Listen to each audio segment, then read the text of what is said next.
ನಸುಕಿನ 3 ಗಂಟೆ ವೇಳೆಯಲ್ಲಿ ಹಿರಿಯೂರು ತಾಲೂಕಿನ ಗೊಲ್ರತ್ತು ಕ್ರಾಸ್ ಬಳಿ ದುರಂತ ಸಂಭವಿಸಿದೆ. ಬಸ್ ದುರಂತದಲ್ಲಿ 9 ಮಂದಿ ಪ್ರಯಾಣಿಕರು ಸಜೀವವಾಗಿ ದಹನವಾಗಿದ್ದಾರೆ. ಸುಮಾರು 29 ಮಂದಿ ಪ್ರಯಾಣಿಕರನ್ನ ಹೊತ್ತು Seabird sleeper coach bus ಬೆಂಗಳೂರಿನಿಂದ ಗೋವಾಕ್ಕೆ ಪ್ರಯಾಣಿಸ್ತಾ ಇತ್ತು. ಈ ವೇಳೆ ಎದುರಿನಿಂದ ಬರ್ತಾ ಇದ್ದಂತಹ ಕಂಟೈನರ್ ಲಾರಿ ರೋಡ್ ಡಿವೈಡರ್ಗೆ ಡಿಕ್ಕಿ ಹೊಡೆದು ಬಳಿಕ ಬಸ್ಸಿಗೆ ಡಿಕ್ಕಿ ಹೊಡೆದಿದ್ದರಿಂದ ಕ್ಷಣ ಮಾತ್ರದಲ್ಲೇ ಬಸ್ಸಿನ ಡೀಸೆಲ್ ಟ್ಯಾಂಕ್ ಸಿಡಿದು ಬಸ್ ಸಂಪೂರ್ಣವಾಗಿ ಬೆಂಕಿಗೆ ಆಹುತಿಯಾಯಿತು. ಈ ವೇಳೆ ಹಲವರು ಬಸ್ಸಿನ ಗಾಜನ್ನ ಹೊಡೆದು ಹೊರಬಂದ್ರೆ ಇನ್ನೂ ಕೆಲವರು ಬಸ್ಸಿನಿಂದ ಹೊರಬರಲಾರದೆ ಸುಟ್ಟು ಕರಕಲಾದ್ರು. ಬಸ್ನಲ್ಲಿದ್ದವರು ಹೆಚ್ಚಿನ ಪೈಕಿ ಗೋಕರ್ಣಕ್ಕೆ ಸೇರಿದವರಾಗಿದ್ದಾರೆ. ಇನ್ನು ಬೆಂಗಳೂರಿನಿಂದ ಖಾಸಗಿ ಸೀಬರ್ಡ್ ಸ್ಲೀಪರ್ ಬಸ್ ಶಿವಮೊಗ್ಗ ಮತ್ತು ಹೊನ್ನಾವರ ಮಾರ್ಗವಾಗಿ ಉತ್ತರ ಕನ್ನಡ ಜಿಲ್ಲೆಯ ಗೋಕರ್ಣಕ್ಕೆ ತೆರಳ್ತಾ ಇತ್ತು. 32 ಆಸನ ಸಾಮರ್ಥ್ಯದ ಬಸ್ನಲ್ಲಿ 29 ಆಸನಗಳು ಕಾಯ್ದಿರಿಸಲಾಗಿದ್ದು 25 ಪ್ರಯಾಣಿಕರು ಗೋಕರ್ಣಕ್ಕೆ, 2 ಕುಮಟಾಕ್ಕೆ ಮತ್ತು 2 ಶಿವಮೊಗ್ಗಕ್ಕೆ ಪ್ರಯಾಣಿಸ್ತಾ ಇದ್ರು.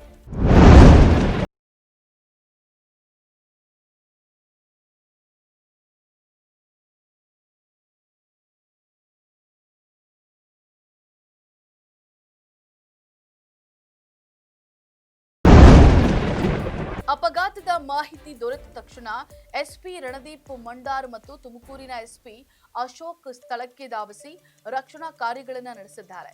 ಸ್ಥಳಕ್ಕೆ ಅಗ್ನಿಶಾಮಕ ಸಿಬ್ಬಂದಿ ಆಗಮಿಸಿ ಬೆಂಕಿ ನಂದಿಸುವಂತಹ ಕಾರ್ಯಾಚರಣೆಯನ್ನು ನಡೆಸಿ 9 ಮಂದಿ ಗಾಯಾಳುಗಳನ್ನು ರಕ್ಷಿಸುವಲ್ಲಿ ಯಶಸ್ವಿಯಾಗಿದ್ದಾರೆ.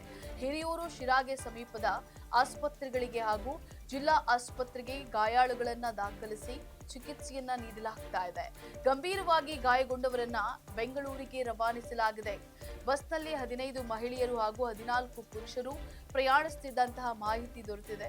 ಇನ್ನು Manjunath, Sandhya, Shashank, Dileep, Preetheeshwaran, V Bindu, K Kavitha, Anirudh Banerjee, Amrutha, Isha, Suraj, Manasa, Milana, Hemraj Kumar, Kalpana Prajapati, M Shashikant, Vijay Bhandari, Navya, Abhishek, H Kiran Pal, M Keerthan, G Nandita, H Devika, Megharaj, SN Masrat, Unnisa, Syed Zameer Ghouse, ಇನ್ನು ಎಸ್ ಗಗನಶ್ರೀ, ರಶ್ಮಿ ಮಹಲೆ, ಆರ್ ರಕ್ಷಿತಾ ಬಸ್ನಲ್ಲಿ ಪ್ರಯಾಣಿಸುತ್ತಿದ್ದವರು ಎನ್ನಲಾಗಿದೆ.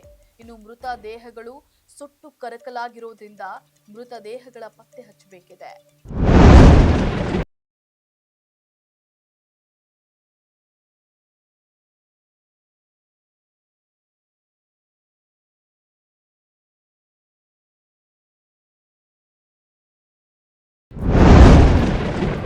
ದುರಂತ ಸಂಭವಿಸಿದ ರಾಷ್ಟ್ರೀಯ ಹೆದ್ದಾರಿ 48ರಲ್ಲಿ ಸುಮಾರು 30 ಕಿಲೋಮೀಟರ್ಗಳಷ್ಟು ಉದ್ದಕ್ಕೆ ಸಂಚಾರ ದಟ್ಟಣೆ ಉಂಟಾಗಿದೆ. ಮುಂಬೈಗೆ ಸಂಪರ್ಕ ಕಲ್ಪಿಸುವಂತಹ ಈ ಹೆದ್ದಾರಿಯಲ್ಲಿ ವಾಹನಗಳು ಸಾಲುಗಟ್ಟಿ ನಿಂತಿವೆ. ಬೆಂಕಿ ನಂದಿಸುವ ಕಾರ್ಯಾಚರಣೆ ಮತ್ತು ಸುಟ್ಟು ಕರಕಲಾದ ಮೃತದೇಹಗಳನ್ನು ಹೊರತೆಗೆಯುವ ಕಾರ್ಯ ಭರದಿಂದ ಸಾಗಿದೆ. ಘಟನೆಗೆ ಲಾರಿ ಚಾಲಕನ ನಿರ್ಲಕ್ಷ್ಯವೇ ಕಾರಣ ಎಂದು ಹೇಳಲಾಗ್ತಾ ಇದ್ದು ಪೊಲೀಸರು ಹೆಚ್ಚಿನ ತನಿಖೆಯನ್ನ ಕೈಗೊಂಡಿದ್ದಾರೆ. ಇದಾಗಿತ್ತು ಫೋಕಸ್ ದ ಸ್ಪೆಷಲ್ ರಿಪೋರ್ಟ್. ನೆಲ ಜಲ ಭಾಷೆಗಾಗಿ ನೋಡ್ತಾ ಇರಿ ಫೋಕಸ್ ಟಿವಿ.